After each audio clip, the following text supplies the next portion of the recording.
며칠 전에 신문을 보니까 일본의 한 경제학자가 쓴 칼럼이 있었습니다. 그분이 무슨 글을 썼는가 하면 30년 전만 해도 삼성전자는 일본 전자회사의 하청업체에 불과했는데 어떻게 30년 만에 세계 최고의 전자회사가 될 수 있었는가. 그 사람은 그 회장이 직원들 앞에서 우리가 부인과 아이들은 빼놓고 전부 다 바꿔버리자. 잘못하면 부인도 바꿀 뻔했는데 부인하고 애들은 빼놓고 딴 것은 다 바꾸자.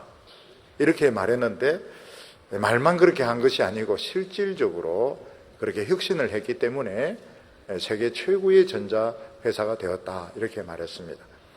구체적으로 말하면 일본 기술을 베끼려고 애를 썼으면 절대로 그렇게 되지 않았을 텐데 근본적으로 생각을 바꾸어서 새로운 기술에 도전을 했기 때문에 성공할 수 있었다. 이런 칼럼을 쓴 것을 보았습니다.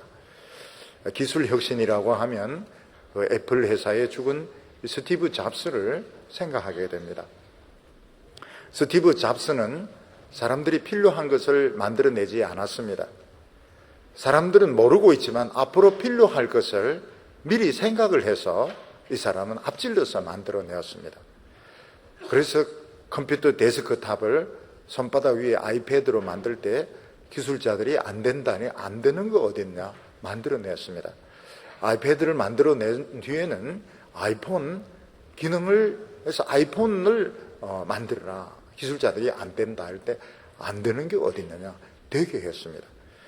그래서 스티브 잡스가 새로운 제품을 가지고 나와서 브리핑을 할 때마다 프레젠테이션을 할 때마다 전 세계가 이제 열광을 했고 전 세계가 이 스티브 잡스의 머리대로 움직여졌던 것입니다. 그런데 사람들이 아직까지 기존 개념을 전혀 깨지 못하고 있는 것이 하나 있습니다. 그게 무엇인가 하면 이 삶과 죽음에 대한 문제입니다.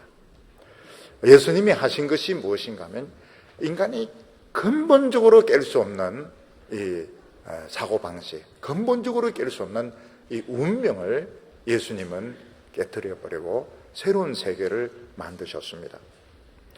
사람들이 아무리 새로운 것을 연구하고 아무리 사람들이 기술을 발전시킨다 하더라도 죽음의 문제는 사람들이 해결할 수가 없었습니다.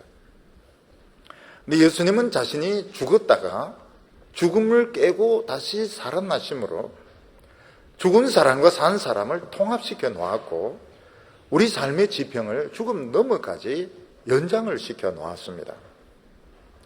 그래도 아직까지 사람들은 생각하는 것이 죽으면 모든 인생이 끝나기 때문에 죽기 전에 실컷 돈 벌고 죽기 전에 실컷 놀러 다니자 이런 생각, 그리고 연금이라든지 또 백세에 대비해가지고 돈을 모아야 된다 이런 생각을 아직까지 버리지 못하고 있습니다.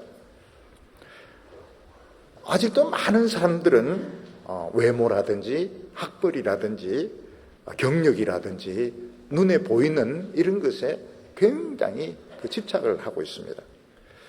예수님께서는 이 모든 개념을 다 깨버렸습니다. 그리고 우리에게 완전한 새로운 시대, 새로운 세상을 열어주셨는데 오늘 우리 예수 믿는 사람들도 여전히 옛날 이런 생각을 버리지 못하고 있는 것입니다. 문경에 가면 영남대로가 있습니다. 영남대로를 보면 놀라운 것이 대로가 아니고 정말 소로입니다. 이게 옛날에 영남대로에 마차도 못 가는 산길이 옛날에는 영남대로였던 것입니다. 그리고 그 길로 사람들은 무엇을 했는가 하면 집신을 신고 과거 시험 보러 올라갔습니다. 문경 그 세제 길을 보면 과거 급제한 사람이 내려오는 이런 길이 있습니다. 지금은 어느 누구도 집신을 신고 다니는 사람도 없고 지금 과거 시험 보는 사람도 없습니다. 지금은 세상이 완전히 달라진 세상입니다. 여성이기 때문에 안 된다. 장애인이기 때문에 안 된다. 대학을 못 나왔기 때문에 안 된다, 이런 거 없습니다. 지금은 완전히 새로운 시대가 온 것입니다. 예수님께서는 학벌이 없습니다. 재산도 없습니다. 예수님은 인물도 잘생긴 분이 아니셨습니다. 아유, 목사님 그림 보니까 예수님 잘생겼던데요. 그건 이제 모델을 보고 그린 겁니다. 성경에는 내가 보니까 흠모할 게 하나도 없도다 이렇게 되고, 나를 보고서 믿느냐 보지 않고 믿는 자가 복되도다, 이런 거 보면 예수님 인물도 그렇게 좋았던 것 같지가 않습니다. 근데 예수님은 이 말씀 하나 붙들고 죽고 그 죽음의 세계를 뒤집어 엎어버렸습니다. 그래서 우리 성도들에게는 이런 기존 개념들, 기존 개념이 매일 필요가 없는 것입니다. 학벌이라든지 외모라든지 이런 것에 매일 필요가 없는데 여전히 매여서 종노릇 하고 있을 때가 많습니다. 요즘은 전쟁을 할 때에 군인들을 많이 투입을 해서 싸우는 이런 방식을 쓰지 않습니다. 미군이 이라크에 많은 군인들을 넣어서 이겼는데, 이기고 난 뒤에 군인들이 더 많이 죽었습니다. 요즘은 군인들이 전쟁할 때 게임하듯이 합니다. 게임하듯이. 그래서 어떻게 게임하듯이 하느냐, 그 스파이 한 명이 거기 들어가가지고 이 무전으로 알려주면 이 무인 폭격기가 가서 쏘는데 정확하게 쏩니다. 정확하게 쏘고 폭격을 하는 것입니다. 그래서 애들 보고, 야, 너 게임하지 마 이런데, 나는 지금 군대 연습하고 있다고 이러면서 뭐 큰 소리 칩니다. 그러니까 전쟁의 개념도 옛날 군인들을 많이 넣어서 막 죽이게 하는 이런 개념은 이제 벌써 시대에 이제 뒤떨어지고, 게임 이론, 게임 티오리, 게임 이론 하듯이 지금 이제 그런 식으로 전쟁을 하고 있는 것입니다. 예수님은 죽음에서 부활하신 뒤에 제자들을 찾아오셔가지고 40일 동안 계시면서 하나님의 말씀을 가르쳐 주셨습니다. 근데 그 내용이 뭔가 하면, 얼마나 모든 것이 달라졌느냐, 세상이 앞으로 얼마나 달라질 것이고 너희들이 얼마나 달라질 것인가, 그것을 예수님은 성경을 가지고 가르쳐 주셨습니다. 그리고 나서 예수님은 제자들을 축복하시고 예수님은 하늘로 올라가셨습니다. 오늘 예수 믿는 사람들은 책임이 있습니다. 사명이 있습니다. 그게 뭔가 하면, 세상이 달라졌고 우리가 달라졌다, 우리는 새로운 시대에 살고 있다, 그리고 진짜 예수님이 말씀하신 것이 무엇인가 하는 것을 증거를 해야 될 책임이고 사명이 있는 것입니다. 오늘 첫 번째로 예수님은 부활하신 뒤에 제자들을 직접 찾아오셨습니다. 예수님의 제자들은 여인들이 예수님의 무덤을 찾아갔다가 시신이 없어졌다 하는 이야기를 들었고, 천사같이 생긴 사람이 예수님은 살아나셨다 이런 이야기를 했다는 걸 전해 들었습니다. 근데 그런 이야기를 듣고서도 고집스럽게 엠마오로 가던 제자가 있었습니다. 웃기는 소리 하지 마라. 예수가 뭐 죽었다가 다시 살아나. 예수라고 하면 나는 절대로 안 믿는다. 그러면서 실제로 가면서 한 이야기는 전부 예수님에 대한 이야기를 하면서 엠마오로 가고 있었는데, 언제부턴가 누가 동행이 아마 따라 붙었습니다. 누가 한 사람이 계속 같이 가고 있었는데 제자들은 누군지 몰랐습니다. 예수님께서 그들에 대하여 끼어드시고 성경 가지고 이제 설명을 하실 때 눈이 번쩍 뜨였는데, 언제부턴지 예수님이 그들 일행 가운데 있다는 걸 알게 됐던 겁니다. 오늘 우리들도 보면 나만 이 세상을 살아간다 이렇게 생각해서 그냥 내 혼자 막 정신없이 막 살아가려고 애를 쓰는데, 언제부턴가 예수님은 내 인생 가운데 따라붙어서 조용히 동행을 하고 계신 것입니다. 눈이 번쩍 열려가지고 예수님도 봐야 되고 또 새로운 세상도 봐야 됩니다. 그래 엠마오로 가던 제자들이 밤에 잠을 자지 않습니다. 여관에서 잠을 잘 수가 없습니다. 바로 밤새 걸어가지고 예루살렘으로 오니까 다른 제자들도 못 봤습니다. 그런데 막달라 마리아는 예수님을 만났다 이런 이야기를 했습니다. 그리고 이제 제자들이 이제는 흩어지지 말고 이제는 우리에게 뭔가 굉장히 중요한 일이 일어나고 있으니까 우리 흩어지지 말자. 그리고 이제 같이 모여 있었습니다. 그때 그 가운데 예수님이 갑자기 나타나셔서 인사를 했습니다. 오늘 말씀 누가복음 24장 36절에 이 말을 할 때에 예수께서 친히 그 가운데 서서 이르시되 너희에게 평강이 있을지어다. 예수님은 분명히 돌아가셨습니다. 근데 돌아가신 분이 이제 뭐 살아난 것 같다 이런 이제 소문이 막 들리기 시작하고 시신이 없어졌다 그러더니 두 제자는 우리가 엠마오로 가는데 누군가 계속 따라오는데 알고 보니까 예수님이었더라. 눈이 번쩍 뜨이는데 예수님이셨더라. 그래서 이제 대부분의 제자들은 긴가민가 하고 있는데 진짜 그 예수님이 딱 나타나셔서 너에게 평강이 있을지어다. 제자들이 기절할 정도로 지금 너무너무 놀라고 있는 것입니다. 무슨 이야기인지 듣긴 들었지만 실제로 그 예수님이 눈앞에 나타났을 때 제자들은 너무너무 두려워해서 온 머리가 부쩍 서는 것처럼 두려웠습니다. 죽은 사람이 살아났다면, 만약 살아났다면 제일 궁금한 이 사람이 어떤 상태일까? 정상적인 상태일까? 이상적인 상태일까? 근데 이게 이제 궁금한 것입니다. 근데 더욱이 어떤 사람이 이제 억울하게 죽었다면 이건 문제가 심각합니다.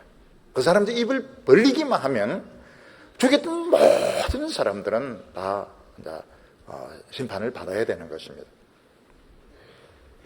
예수님께서는 부활하고 난 뒤에 하늘과 땅의 모든 권세를 다 받으셨습니다. 예수님은 원수 갚는 일을 하지 아니하셨습니다. 예수님에게는 원수 갚는 것이 급한 것이 아니고 제자들을 찾아오셔서 그들에게 믿음을 주시고 새로운 시대를 준비하게 하는 것이 훨씬 더 중요했기 때문에 예수님은 제자들을 찾아오셨던 것입니다. 그래서 예수님을 십자가에 못 박은 사람들은 예수님의 부활에 대해서 이제 겁을 안 내요. 처음에 조금 겁을 내는 것처럼 하다가 뭐 겁낼 거 없구나, 신경 쓸 거 없구나 이러다가 35년 뒤에 로마와 전쟁하면서 죽게 됩니다. 다 죽게 됩니다.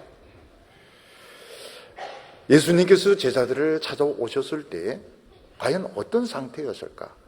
그전보다 더 나은 상태일까? 그전보다 더 못한 상태일까? 예수님은 정상적인 사람인가? 아니면 비정상적인 분인가? 굉장히 무서웠습니다. 근데 예수님 뭔가 좀 달라진 것이 있었습니다. 뭐가 달라졌는가 하면 제자들이 이제 문을 다 닫고 있었는데 어떤 놈에서 문을 이제 잠그고 있었습니다. 유대인들이 잡아갈까 싶어서 문을 잠그고 있었는데 예수님께서는 문을 열지 않고 통과하셔가지고 제자들 가운데 찾아오셔서 너희에게 평강이 있을지어다 이렇게 말씀하셨습니다. 예수님은 달라지셨습니다. 달라지는데 사실은 엄청 달라졌습니다. 엄청 달라졌는데 예수님은 틀림이 없었습니다. 근데 그 중에 하나가 뭔가 하면 시간과 공간의 제약을 받지 않는 몸으로 제자들을 찾아오신 것입니다. 예수님은 변하셨습니다. 근데 그냥 변한 것이 아니고 훨씬 더 강해지셨습니다.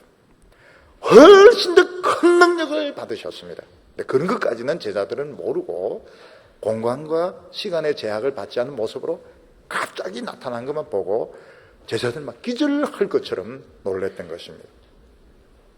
예수님께서 첫 인사가 뭔가 하면 너희에게 평강이 있을지어다 이렇게 인사하셨습니다. 이 평강이 있으라 이 말은 유대인들의 인사법입니다. 유대인들이 샬롬 이렇게 할 때 너희에게 평강이 있을지어다 그런 뜻입니다. 근데 이 샬롬의 의미는 일반인들이 쓰는 그 샬롬의 의미와 완전히 틀린 겁니다. 보통 사람들이 이야기하는 그 평강 샬롬은 어려움이 없는 것입니다. 편안한 상태에서 병도 없고 협박하는 사람도 없고 그냥 아무 어려움이 없는 상태가 평안한 것입니다. 우리식으로 말하면 안녕하십니까? 안녕하십니까? 하는 말과 같습니다. 유대인들이 샬롬 이렇게 할 때는 갈등도 없고 분쟁도 없고 걱정도 없는 평안한 상태, 그게 이제 샬롬입니다. 근데 예수님이 말씀하시는 샬롬은 그런 뜻이 아닙니다. 예수님의 샬롬은 지금까지 엄청난 실망이 있었습니다. 엄청난 고통이 있었습니다. 엄청난 낭패가 있었습니다. 근데 예수님이 이걸 전부 다 정복하시고 다 이기시고 제자들에게 평강을 주시는 것이 샬롬인 것입니다. 치열한 전쟁이 있었습니다. 폭격이 있었습니다. 난리가 났습니다. 근데 그 모든 거 다 극복하고 아직 연기도 나고 있고 아직까지 여러 가지 이런 정황은 남아있지만 모든 전투가 다 끝났기 때문에 예수님이 주시는, 다시는 공격받지 않기 때문에 평안한 것이 예수님이 주시는 평안인 것입니다. 예수님은 사탄의 엄청난 공격을 받고 전투를 치렀는데 양손과 양발에 못이 박히고 옆구리에 창이 찔리고 그 영혼과 육체는 사망의 상태에 있었습니다. 겉으로 보기에는 예수님은 완전히 실패하셨고 사탄은 완전히 승리한 것 같습니다. 제자들의 무리는 패잔병이 되었고 그들은 완전히 절망에 빠져 있었습니다. 우리 인간적인 생각으로 예수님이 다시 이길 가능성은 제로입니다. 제로가 아니고 아예 상상할 수조차 없었습니다. 근데 사흘이 지난 뒤에 예수님 눈을 번쩍 뜨시는 겁니다. 그리고 그 몸이 사망의 자리에서 일어나시면서 그 모든 사망의 권세를 다 깨트려버리고 우리의 죄를 다 해결해버리고 하나님 보좌 우편에서 우리의 이 모든 문제를 해결하고 제자들을 찾아오셔서 너희에게 평강이 있을지어다 이렇게 말씀하고 있습니다. 예수님이 말씀하시는 평강은 나는 이겼다 하는 뜻입니다. 나는 이겼다, 너희들도 이겼다, 우리 다 이겼다 이런 뜻으로 너희에게 평강이 있을지어다 이렇게 말씀하고 있습니다. 다시는 십자가의 고통이 없을 것입니다. 다시는 사탄의 저주가 없을 것입니다. 제자들은 아무것도 두려워할 필요가 없고 엠마오로 갈 필요도 없고 무덤 사이를 돌아다닐 필요도 없는 것입니다.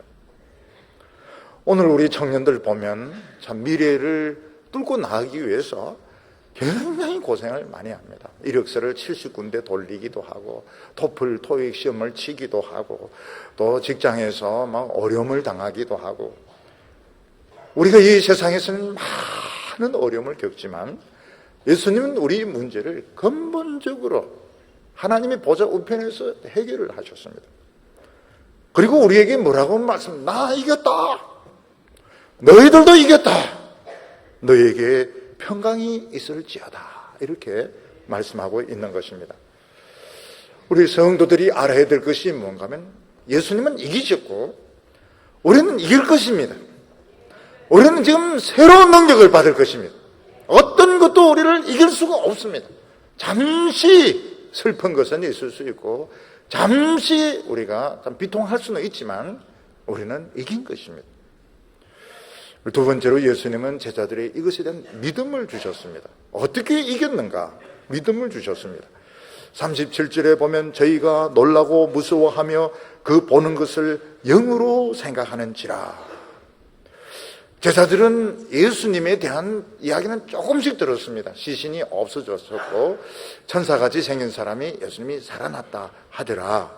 그리고 엠마오로 가는 제자들이 우리 예수님하고 같이 걸어갔다. 근데 그런 이야기를 하는데 실제로 예수님이 눈앞에 딱 나타나니까 전부 놀라는 겁니다. 그러면서 영으로 생각했더라. 영으로 생각한 것은 뭐냐? 귀신이라는 이 유령이라는 것입니다. 지금 우리 눈앞에 보고 있는 것은 이 유령이다. 이 사람이 아니다. 제자들은 지금 그렇게 생각하고 있는 것입니다. 그렇게 생각할 수밖에 없습니다. 예수님은 분명히 죽으셨고 장사 지낸 것을 봤고 죽은 사람은 한 명도 살아난 사람이 없습니다. 그러니까 지금 눈앞에 있는 예수님도 유령일 거라고 생각하고 있는 겁니다. 근데 예수님은 너무나도 엄청난 승리, 예수님께서 이 사망의 세력을 쳐부수고 죄의 세력을 쳐부수고 사탄의 세력을 쳐부수고 제자들을 찾아온 것을 하나씩 하나씩 설명을 하기 시작하셨습니다. 38절에 보면 예수께서 가라사대 어찌하여 두려워하며 어찌하여 마음에 의심이 일어나느냐. 내 손과 발을 보고 나인 줄 알라. 또 나를 만져보라. 영은 살과 뼈가 없어되 너희 보는 바와 같이 나는 있느니라. 제자들은 예수님을 보면서 안 믿습니다. 유령이다, 귀신이다, 우린 지금 헛것을 보고 있는 것이다, 지금 굉장히 두려워하고 있습니다. 그때 예수님께서는 왜 그렇게 의심이 일어나느냐 하면 보라는 겁니다. 봐라. 보니까 진짜 못자국이 있습니다. 발에도 못자국이 있습니다. 옆구리에도 장자국이 있습니다. 틀림없는 예수님입니다. 그리고 예수님 만져보라고 해요. 만져보니까 진짜 육체가 있습니다. 살이 있습니다. 진짜 손과 발이 있습니다. 41절에 저희가 너무 기쁨으로 오히려 믿지 못하고 놀랍게 여길 때에 이르시되 여기 무슨 먹을 것이 있느냐. 제자들은 막 예수님의 손도 잡아보고 못자국도 만져보고 막 이러면서도 못 믿습니다. 이분이 진짜 예수님이냐? 응? 이분이 진짜 살아나신 것이냐? 막 손을 잡고 발을 잡고서도 지금 안 믿고 있습니다. 그러니까 예수님이 뭐라고 말씀하십니까? 아유, 이래도 안 되는 거야. 못자국을 보고 발에 있는 못자국을 보고 장자국을 보고도 못 믿으니까 예수님께서 도저히 안 되니까 여기 먹을 게 없어. 그러니까 먹다 남은 이제 생선이 있는 것입니다. 생선 토막을 주니까 보는 데서 막 먹습니다. 먹으면서 봐라, 야, 유령이 생선 먹는 거 봤냐? 유령이 생선 토막 먹는 거 봤냐? 자, 내가 이 먹는다 봐라. 그때 이제 제자들이 놀라기 시작하는 거야. 아, 진짜 예수님이 살아나셨구나. 저렇게 비참하게 죽으시고 무덤 속에 파묻었는데 정말 예수님이 살아나셨구나. 그때 제자들은 이제 기뻐하기 시작하는 것입니다. 예수님이 정말 사망에 이기고 부활하셨다면 이게 뭘 의미하냐는 것입니다. 예수님이 죽음을 깨고 살아나셨다면 이걸 무엇을 의미하느냐는 겁니다. 제일 중요한 것이 이제는 죽음이 정복될 수 있다는 겁니다. 죽음이 정복될 수 있다. 지금까지 죽음을 정복한 사람은 아무도 없었습니다. 누구든지 죽으면 끝입니다. 죽어서 살아온 사람이 없습니다. 덜 죽은 사람은 있지만 죽어서 살아온 사람은 없었습니다. 예수님께서 이 사망의 세력을 깨고 다시 오신 것은 사망이 예수님에게서 정복이 되었다는 겁니다. 오래 사는 것, 오래 사는 것, 죽지 않고 오래 사는 것, 안 아픈 것이 문제가 아니고 죽어도 얼마든지 살 수 있다는 겁니다. 그래서 예수님이 계시록에서 무슨 말씀을 하시는가 하면 내가 죽었다가 살아났는데 너희들이 왜 죽는 것을 겁을 내느냐. 주인이 내가 죽었다가 살아났는데 너희들이 왜 죽는 것을 겁을 내느냐. 지금 사람들이 돈 벌려고 하는 것들, 열심히 공부하려고 다 안 죽으려고 하는 거거든요. 굶어 죽지 않으려고 지금 애를 쓰는 것입니다. 예수님께서는 근본 그런 생각부터 고치라는 겁니다. 안 굶어 죽으려고, 안 굶어 죽으려고, 사람들에게 조롱당하지 않으려고 돈 벌고 공부하고 그렇게 하지 말라는 것입니다. 왜냐하면 지금 근본적으로 지금 새로운 시대, 새로운 역사가 시작이 되었기 때문에 죽음을 겁내지 말라는 거예요. 죽음을 겁내지 않는 사람은 삶을 겁내지 않습니다. 죽음이 무섭기 때문에 삶을 겁내는 겁니다. 죽음이 무섭지 않으면 사는 걸 왜 겁을 내느냐는 겁니다.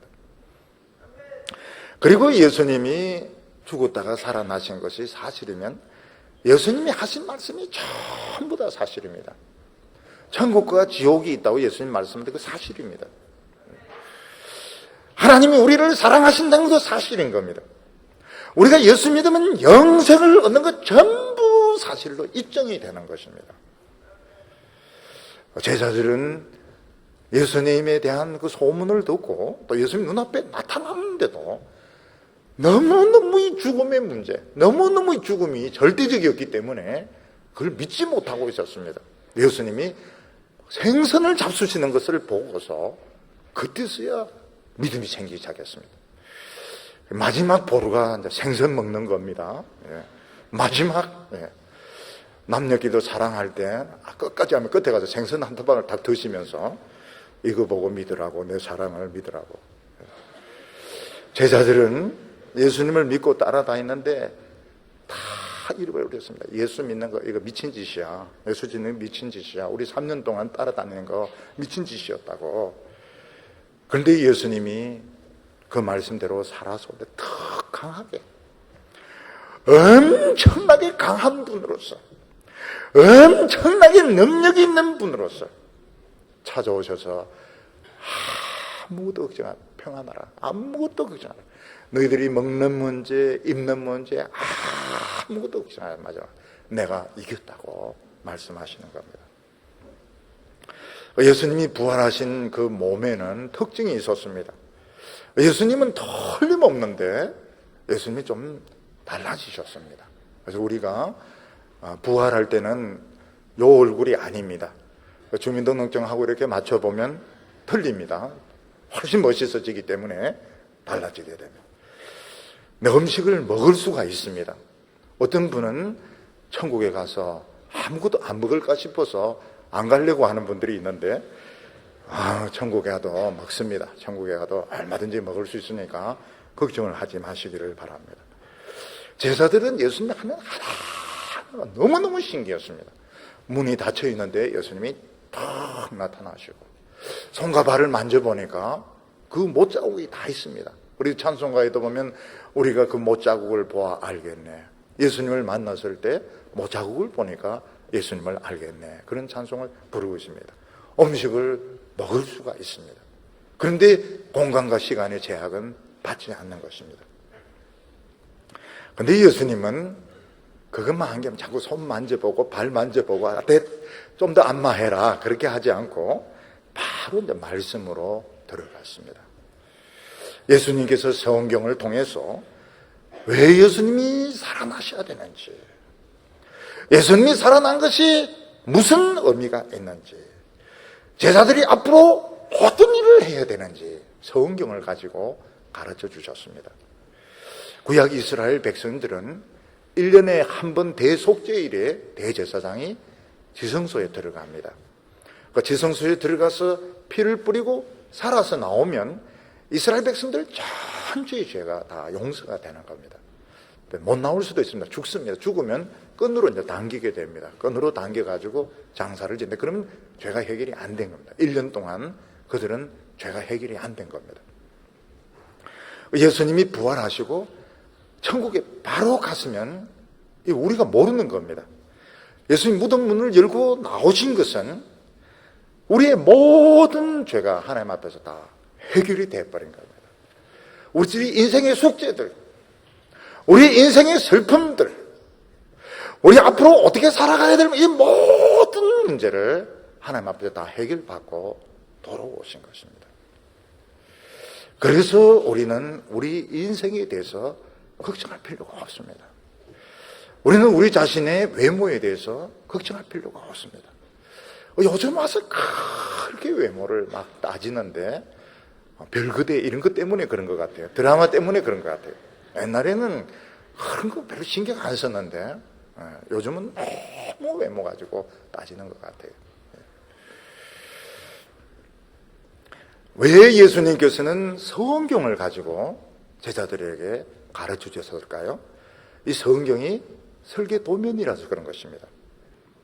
건물을 지을 때 보면 설계 도면은 아무것도 아닌데 그대로 지어지면 굉장한 건물이 만들어지게 되는 것입니다. 우리 옆에 있는 이 교육관도 보니까 이제 옆에 붙인 거 떼니까 참 멋있어요. 그래 이제 본관하고 이게 이제 조화를 이루기 위해서 색깔도 같은 색깔, 돌도 보니까 돌도 이게 막 휘고 그렇대요. 그래서 우리 장로님들이 중국에 직접 갔습니다. 중국에 직접 가가지고 돌을 이제 제일 본당하고 가까운 색을 딱 고른 겁니다. 아주 좋은 돌로 골랐습니다. 설계 도면은 별거 아닌데 그대로 지어지면 굉장한 집이 이제 되는 겁니다. 이 성경은 설계 도면입니다.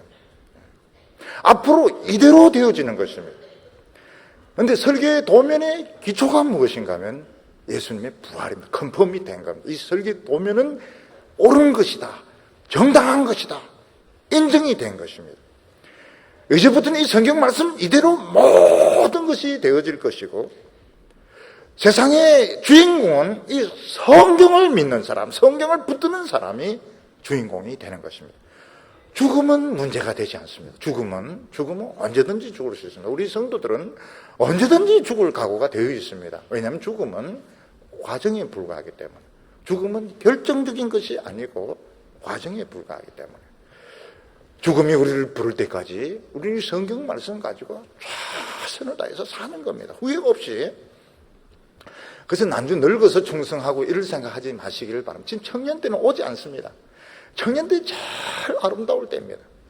미혼 때 너무너무 좋을 때입니다. 이때 하나님을 섬기고 형제를 사랑하고 봉사하고, 또 난주 아기를 낳으면 그것도 아기 낳았을 때 그것도 제일 행복한 겁니다. 그때 아기가 키어나고 꼬물거리고 이럴 때 그 정말 좋을 때입니다.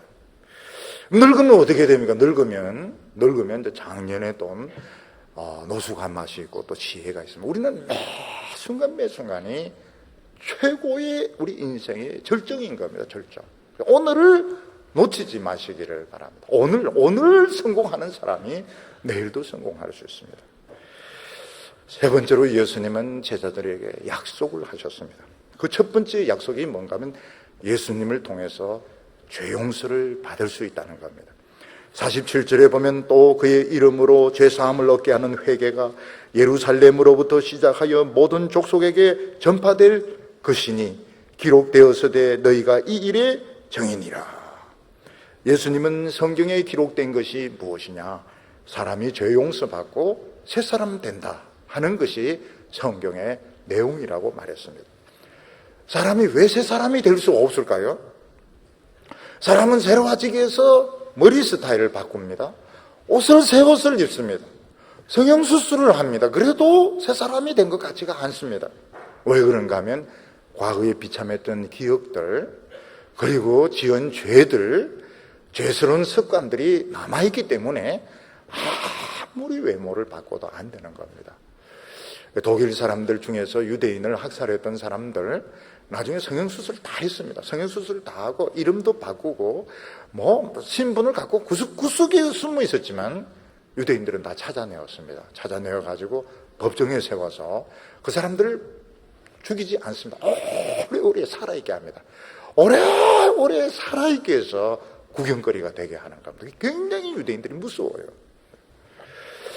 근데 예수를 믿으면 예수님의 피가 우리의 모든 불행했던 기억들, 수치스러웠던 일들, 우리 속에 남아있는 죄의 본성을 쫙 다 빨아갑니다. 진공 청소기처럼 빨아갑니다.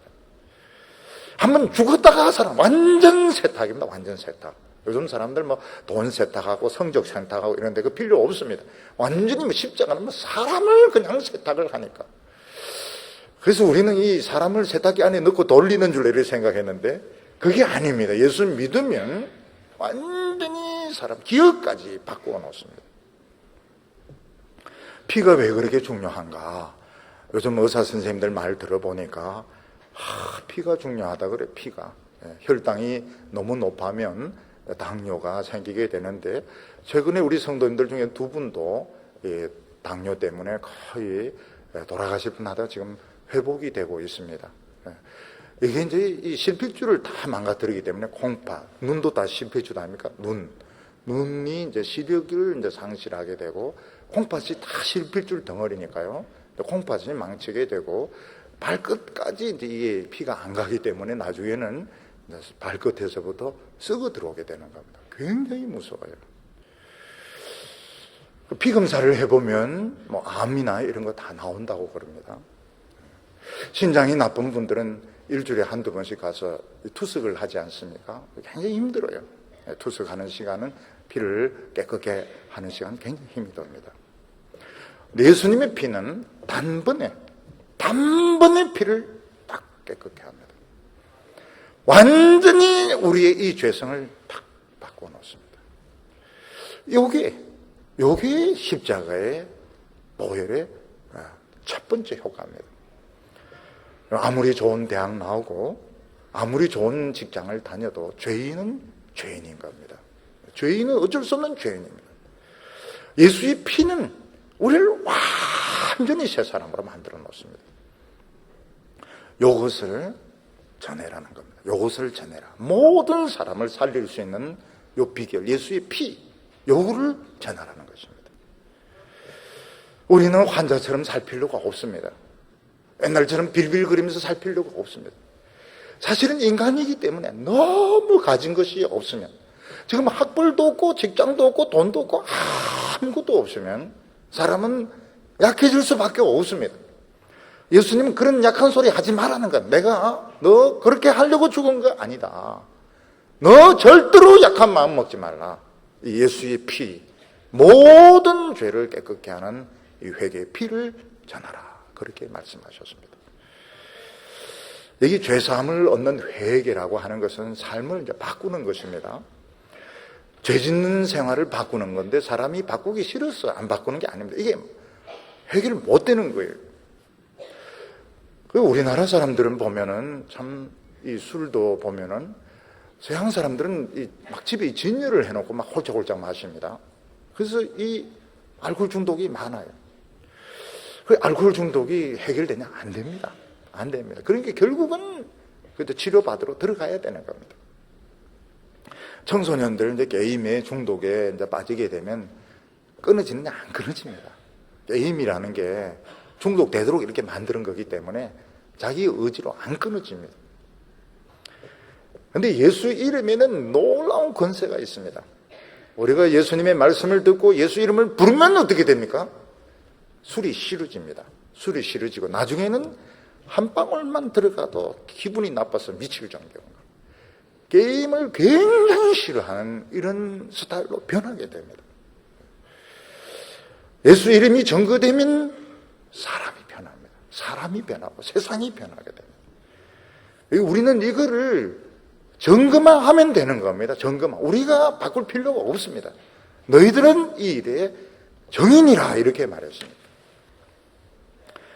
그리고 예수님은 무조건 나가라 이렇게 말하지 않고 성령을 옷 입고 나가라 이렇게 말했습니다. 48절에 보면 볼지어다 내가 내 아버지의 약속하신 것을 너희에게 보내리니 너희는 위로부터 능력을 입혀질 때까지 이 성에 유하라 하시니, 예수님이 약속하신 것이 무엇인가 하면 우리에게 성령을 물 붓듯이 부어주시겠다는 것입니다.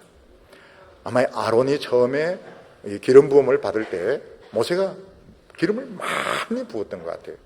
그래서 이 기름이 막 이마를 타고 수염을 타고 옷을 적시고 발을 적시고 흥건하게 적셨는데, 하나님께서는 예수님을 통해서 성령을 넘치도록 부어주시겠다고 말했습니다.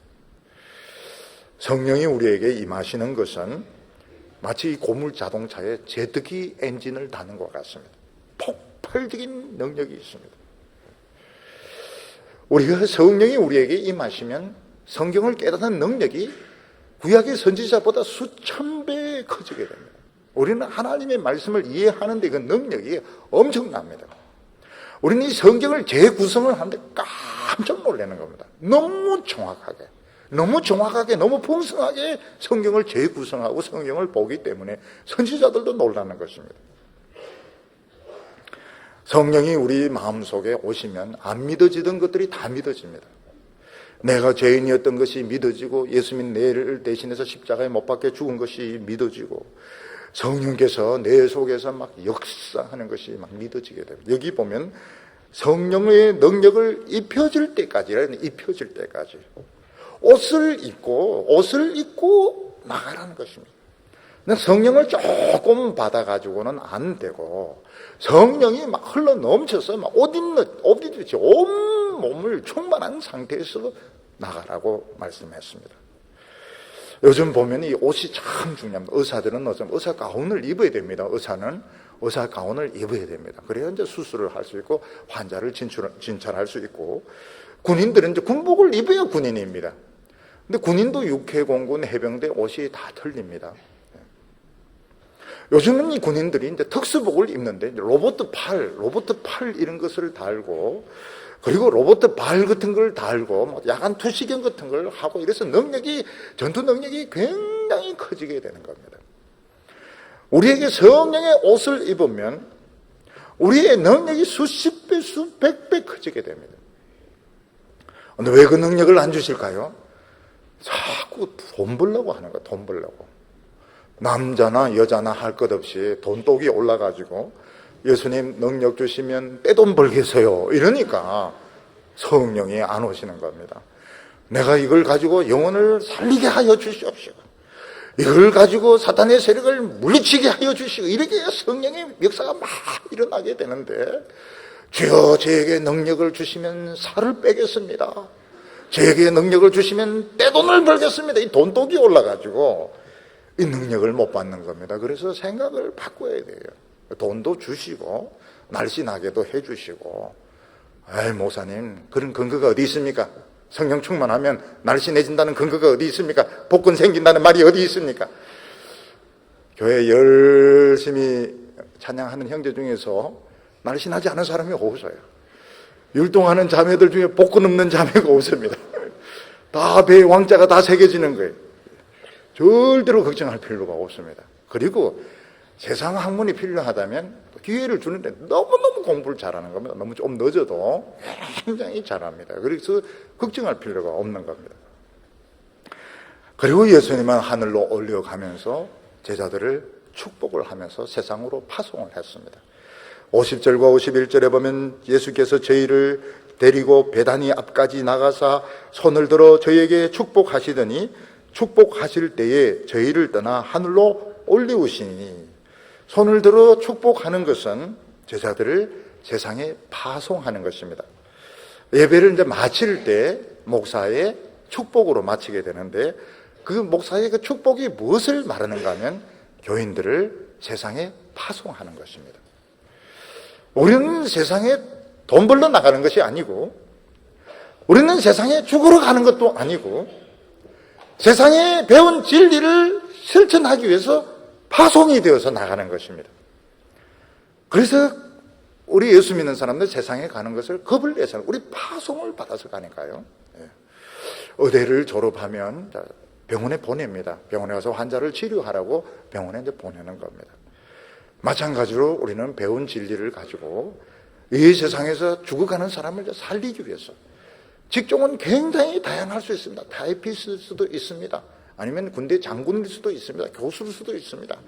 그렇지만 우리는 영혼을 살리는 이 진리의 정인으로서 우리는 모든 것에 이제 파송이 되어서 가게 되는 것입니다. 제가 이 군대 옛날에 해군 본부가 대방동에 있었습니다. 그때 이제 제일 제가 인상 깊었던 것이 뭔가 하면 그 대방동에 이 타이피스트 아가씨들이 있었습니다. 아가씨들이, 그분들은 정식 군무원이 아니고 고용인입니다. 고용인이기 때문에 계급이 뭔가 하면 O2라고 그럽니다. O2는 뭔가 하면 이제 계약직 비슷하게 페이도 굉장히 적고요. 페이도 적고, 이분들은 임시직이고, 근데 해군 본부를 빛내는 분들은 이 여성들이, 이 처녀들이었습니다. 저는 사람들이 그렇게 시기하지 않고 질투하지 않고 그런 사람들 처음 봤습니다. 정말 천사들 같아요.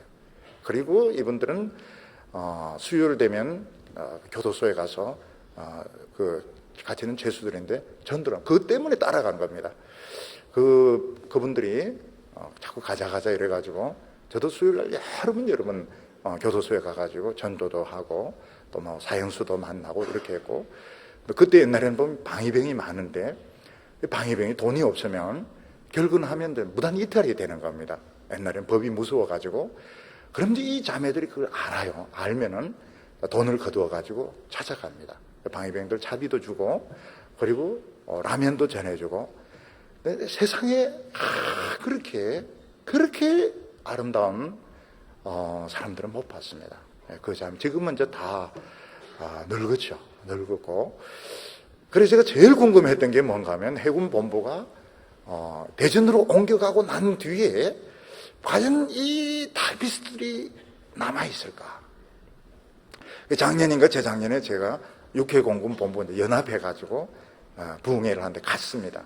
옛날 생각도 나고 이래가지고 그 군대에서 이제 배려를 해 주었습니다. 원래는 저녁마다 육군의 밤, 육군 부흥회, 해군 부흥회, 공군 부흥회, 밤마다 이게 이제 틀린데 제가 해군 출신이기 때문에 해군 부흥회부터 해군 부흥회, 육군 부흥회, 공군 부흥회 이런데 저한테 제일 칭찬 많이 들은 성가대는 공군 성가대였습니다. 왜냐하면 공군 성가대 전부 똑같은 가발을 쓰고 찬양을 했기 때문에 참 아름답다고.